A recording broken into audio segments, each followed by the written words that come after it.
Ngayong araw ay dumating na nga pala yung panlinis ko sa bahay. Hindi na ako mahirapang maglinis sa araw-araw. Mabuti na lang meron na ibentong ganitong makina. Talagang mapapasana all ka na lang kapag ginamit mo to. So paano guys, samahan nyo ako sa aking video.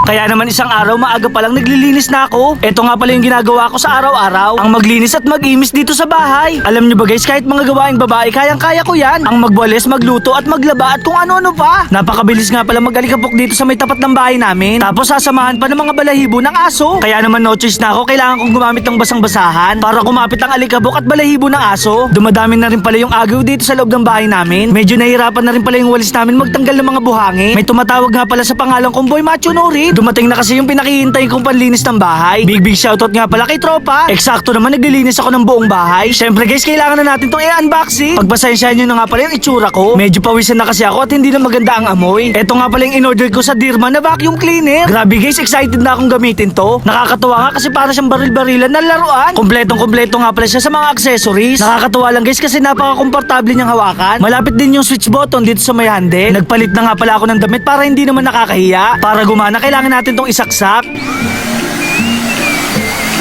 Una ko nga palang susubukan to dito sa sopa naming napakadumi. Nasal nga pala yung gagamitin ko para fit na fit sa paggagamitan. Para makakuha ng dumi, ilalapat nyo lang yung uso dito sa may sopa. Tapos ihahagod nyo lang dito sa may mga sulok-sulok para makuha yung mga dumi at alikabok. Dito nyo nga pala makikita kung may nahihigop ba yung vacuum nyo. O diba, effective na effective siyang gamitin. Napakadumi na rin pala ng aming bintana. At syempre dahil may vacuum na tayo, kayang-kaya natin yung linisin. Huwag nga pala kayong mag-aalala sa wire o extension. Kasi guys, tingnan nyo, napakahaba nga pala ng kanyang mga wire. Dahil may vacuum na ako, lilinisin ko rin si Angel. Makikita nyo dito guys na effective tong gamitin. Yung mga dumi at chichire na natapon dito sa may sasakyan nyo, kayang-kaya nitong higupin. Gumamit naman pala ako ng nozzle brush para dito sa floor ng ating sasakyan. Nakakatuwa nga pala tong vacuum kasi para lang tayo naglalaro. Guys, tingnan nyo nga pala ang naging resulta. O diba napakalinis na ni Angel? Para naman makuha yung lalagyanan ng dumi, pipindutin nyo lang to sa may ibabaw. Tatanggalin nyo tong ibabaw para malinis yung filter. Ang payo ko lang guys, wag nyo nga pala siyang babasain. Pagkatapos nyo malinis yung filter, pwede na siyang ibalik. Gagamitin ko na rin pala tong extension. Ito kasi yung gagamitin natin para sa ating sahig. Meron din siya ditong nozzle para sa ating floor. O diba guys, napaka-astig. Nung una guys, kala ko mayayaman lang gumagamit nito. Pwede rin pala sa mga ordinaryong tao. Hindi nyo na nga pala kailangan tanggalin pa ang inyong mga sopa. Iaangat nyo lang ng konti at kasyang-kasya na ang ating vacuum. Kahit pala hindi ko na iangat yung sopa, kasyang-kasya na siya. Hindi na rin pala ako mamumroblema sa pagwawalis ng mga buhangin. Kahit isang ratsyada lang ng vacuum na to, tanggal na agad ang mga buhangin. Sinubukan din pala to ni Aling Regina. Napakalikabok din kasi dito sa may ilalim ng hagdan namin. Dati guys, pinoproblema ko pa to kung paano linisin. Pero ngayon hindi na. Kung nalilito kayo kung paano gamitin yung vacuum, meron nga pala ditong manual. Ngayon ko lang napansin, napaka-aesthetic pala nitong nabili kong vacuum. Pagkatapos ko nga palang gamitin to, nilagay ko ulit siya sa lalagyan para pag ginamit ko ulit, magbuka pa rin bago. Medyo napagod nga pala ako sa aking ginawa. Kaya naman tumingin na ako sa kaldero kung anong pagkain namin. Mabuti na lang gulay yung ulam namin para nga pala bumalik yung lakas kong nawala. So paano guys, kain nga pala tayo. Food trip na naman si Kuya Boy Macho Nori nyo. Sa totoo lang yun, nagpa-brace ako, nahirapan akong kumain. Syempre, ganun din pala si Aling Regina. Baka kasi sa pagpapabrace namin, dito na kami pumaya. So paano guys, hanggang dito na lang. Maraming salamat sa panonood. Paalam! Yeah!